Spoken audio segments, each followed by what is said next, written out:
அதிமுக மூத்த தலைவரும் மக்களவை துணைத் தலைவருமான தம்பிதுரை சென்னை விமான நிலையத்தில் செய்தியாளர்களை சந்தித்து வருகிறார். அது நேரடி காட்சிகளை பார்த்து வருகிறோம். சுமார் 50% இருந்து கொண்டிருக்கிறது. ஆகவே இப்போ ஒரு மக்கள் இன்றும் புரட்சி தலைவி அம்மா அவர்களுக்கும் புரட்சி எம்ஜிஆர் உருவாக்கிய இந்தக்கும் ஆதரவு தந்து கொண்டிருக்கிறார்கள். ஆகவே இந்த சகாப்தத்தை அம்மாவுடைய சகாப்தத்தை எடுத்து செல்வது அனைத்து இந்திய அண்ணா திராவிட முன்னேற்ற கழக ஒவ்வொருத்தரும் கடமை. அந்த கடமையை நாங்கள் சரியாக செய்வோம். தமிழ்நாட்டு மக்களுக்கு வேண்டிய திட்டங்களை எல்லாம் என்னென்ன புரட்சி தலைவி அம்மா செய்தார்களோ அதை தொடர்ந்து செய்வதற்கு அனைத்து இந்திய அண்ணா திராவிட முன்னேற்ற கழகம் நம்முடைய மாண்புமிகு தமிழக முதல்வர் அவர்கள் தலைமையில் செயல்படும் என்பதை தெரிவித்துக் கொள்கிறேன்.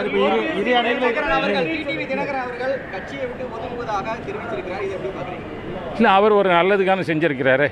இப்போ எல்லாருக்கும் கட்சிக்கு வளர்ச்சிக்கு பல கட்டங்களில் அந்த குடும்பம் உதவி செய்திருக்கிறது மறுக்க முடியாது. இந்த நேரத்தில் மக்கள் தொண்டர்களும் கருத்து அதை ஏற்றுக்கொள்ள முடியாத நிலையில் இப்போது இருக்கிறார்கள் சில காரணங்களுக்காக. ஆகவே அந்த காரணங்களை உணர்ந்து இப்பொழுது இந்த குழுவானது அவரை அரசியலிருந்து, அதாவது அனைத்து இந்திய அண்ணா செயல்பாடுகளிலிருந்து ஒதுங்கி இருக்க வேண்டும் என்று கேட்டுக்கொண்டார்கள். அது கேட்டுக்கொண்டதற்கேற்ப அவரும் அதற்கு ஏற்றவாறு தன்னுடைய கருத்து தெளிவுபடுத்தியிருக்கு. அது வரவேற்கத்தக்கது. ஒதுங்கி இருப்பது வரவேற்கத்தக்கது.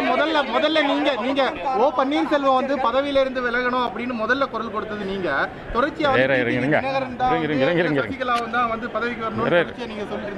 சொல்றதை கேளுங்க. நான் சொல்றேன், நான் முதல்ல சொன்னேன் இல்லை, அனைத்து இந்திய அண்ணா திராவிடம் புரட்சி தலைவி அம்மா அவர்கள் இறந்த நேரத்தில் அந்த இயக்கத்தை ஒன்றுபடுத்த வேண்டும் என்ற அவர் கேள்வி வந்த நேரத்தில் அன்று எங்களுக்கு தெரிந்தது புரட்சி தலைவி அம்மாவிடம் 33 ஆண்டுகளமாக அவருடன் இருந்து இயக்கத்தை அறிந்தவர் சின்னம்மா அவர்கள். அதனால் அவர் இருக்க வேண்டும் என்று கோரிக்கை வைத்தோம். அது எல்லோரும் ஏற்றுக்கொண்டார்கள். ஓபிஎஸ்ஸிலிருந்து எல்லாருமே அன்றைக்கி ஏற்றுக்கொண்டு அவரை பொதுச்செயலாளர் ஆக்கியது உண்மை, நான் மட்டும் கிடையாது. ஆகவே அந்த கருத்து வேறுபாடு இல்லை. அதற்கு பிறகு வந்த சில நிகழ்வின் காரணமாக சில கருத்து வரவு வந்திருக்கின்றன. ஆகவே இதை போக்குவதற்காகத்தான் இப்பொழுது நாங்கள் முயற்சி செய்து கொண்டிருக்கிறோம். சசிகலா மேல வைக்கக்கூடிய குற்றச்சாட்டுகள்லாம் உண்மை அப்படின்னு சொல்லாமா சார்? நாங்கள் சொல்றதை கேளுங்க. நான் திரும்ப நான் அந்த பாயிண்ட்டுக்கு போகல. நான் என் கருத்தை சொல்ல வரேன். இல்லைங்க, கையெழுத்து போட வச்சாங்க அப்படிங்கிறத பல இடத்துல ஏங்க மிரட்டாவது பயந்து அவரை இன்னைக்கு பயந்தா இருக்கிறாரு. அதனால் மிரட்டுறதுக்கெல்லாம் பொது வாழ்க்கையில் யாரும் மிரட்டலுக்கு அடிப்பணிய மாட்டார்கள். அவர் அடிப்பணிய மாட்டார். ஆகவே அதை ஏதோ தவறாக ஒரு கருத்தை மீண்டும் மீண்டும் சொல்லிக் கொண்டது தேவையற்ற ஒன்று. நீங்க டிடிவி தினகரன் தொடர்ச்சியா பேசுனீங்களா? டிடிவி எனக்கு தெரியாம தான் இந்த நிகழ்வுகள்லாம் நடந்திருக்கு. நான் பெங்களூருக்கு சென்ற போது எனக்கு தெரியாம திடீர்னு அமைச்சரவை கூட்டம் கூட்டியிருக்காங்க. இந்த நிகழ்வுகள்லாம் அவங்க எனக்கு தெரியாம செய்யறாங்க அப்படிங்கிற மாதிரி குற்றச்சாட்டு. அமைச்சரவை கூட்டுவது முதலமைச்சருடைய அவருடைய கடமை. அதை யாரும் தலையிட செய்ய முடியாது. முதலமைச்சர் வேண்டும் அந்த அமைச்சரவை கூட்டலாம். அதற்கும் கழகத்திற்கும் சம்பந்தம் கிடையாது. ஆகவே யாரும் அதை பற்றி குறை சொல்ல முடியாது.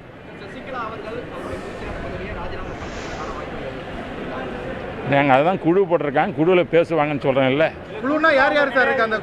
அது முதலமைச்சர் சொல்லியிருக்காரு. முதலமைச்சர் அவரை கேளுங்க அந்த கேள்வி. முதலமைச்சர் சொல்லியிருக்கிறாரு குழு அமைக்கப்பட்டிருப்பதாக. அந்த குழுவானது பரிசீலனை செய்யும்.